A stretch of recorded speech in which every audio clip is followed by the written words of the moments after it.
What's up? What's up? It's your boy Corey B. So there's been a lot of stuff all over all over the web, man, all over social media, all over everywhere. Everybody's talking about Musk right now, Musk and Twitter.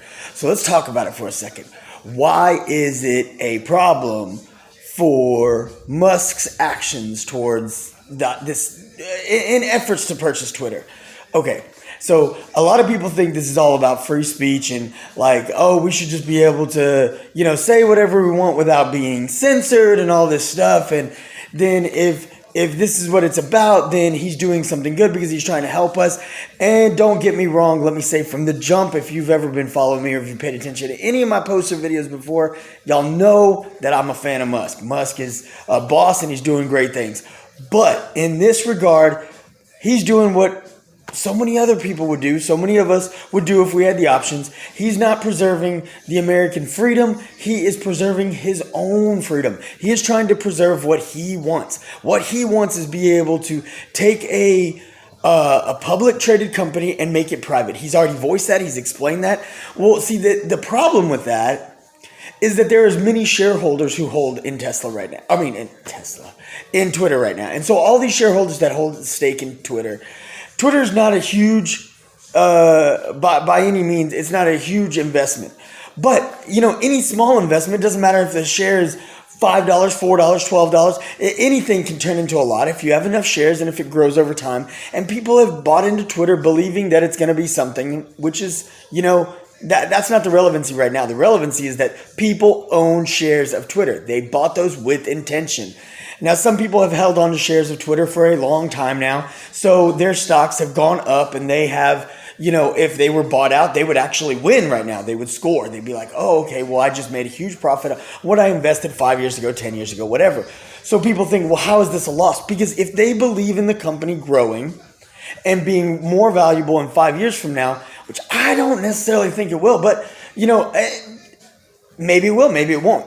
Relevancy is they bought it. It's their choice to sell or not. Well, with the hostile takeover, they would lose their shares.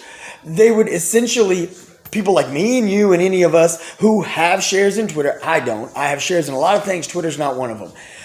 But if you have shares in Twitter, they would be essentially bought from you without your choice. Then you would be compensated for those shares that you didn't have a choice. It's like somebody coming into your house and saying, hey, I know you bought this couch, but I'm totally going to buy it back from you. And I'm not really giving you a choice. I'm going to pay you for it, but you didn't get a choice. Okay, see, that's the problem. Okay, so these people own these shares. It's theirs. They bought them. And he is going to buy them from them without their say in the matter.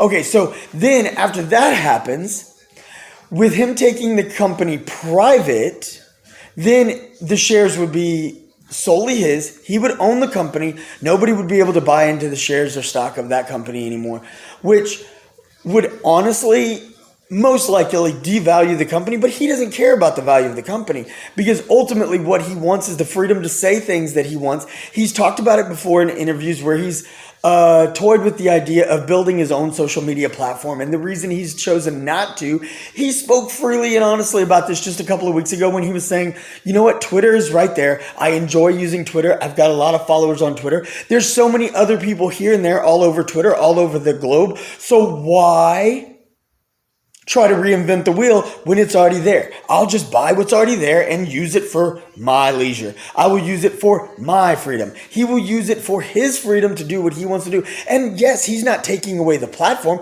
He would still offer it to everyone else. Everyone who has accounts, he would still, and he still wants more people to sign up and get accounts if you don't have an account.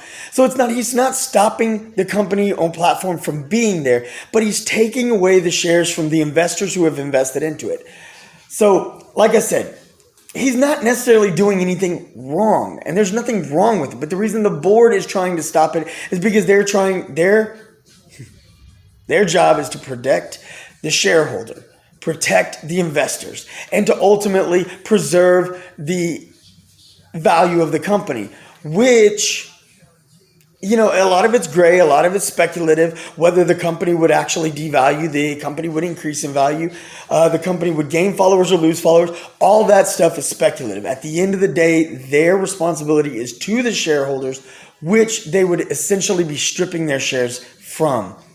It's a really, really, really hard pill to swallow. It's something that most board members would never want to do unless they felt their hand was forced. And in this particular situation, their hand isn't forced. There's no reason. The company's not tanking. The company's not in jeopardy. It's not going down. It's not like, oh my gosh, our stocks have plummeted. What are we going to do? We're going to have to let this guy come in and hostile takeover.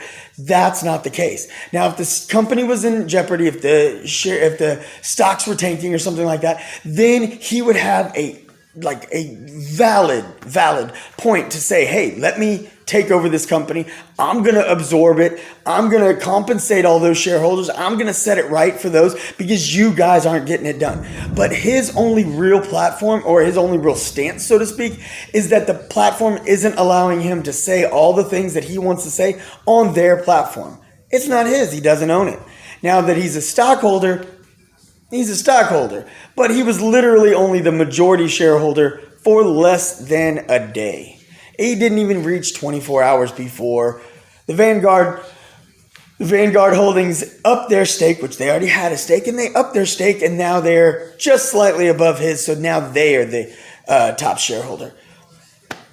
Look, this is something that, like I said, it's not complicated for Musk understands this. Dorsey understands this. Anybody who dabbles in the stock market, and I say dabble with a very light touch. People who understand how the stock market works and understand how business works, they understand this concept and principle. Now, the typical average everyday person who has no interest in understanding shares or stocks or how the market actually fluctuates and actually functions, this is something that needed to be explained because everybody's on social media up in a roar. Well, everybody's just trying, we're brainwashed and just trying to stop him from giving us our freedom back. No, that's not the case. He's actually trying to take people's freedom of holding their shares and offer them a different freedom in its place. Look, I'll let you say whatever you want as long as you let me buy your stuff. He's trading one thing for another. Which, like I said, I can't say that he's wrong because it is his freedom and his right to try to buy this company. It is his freedom and it's right. Just like Jack Dorsey himself said, he finally responded and said, it's been a publicly traded company. And as soon as it went public, it's always been up for sale. So that's just how it works. But it's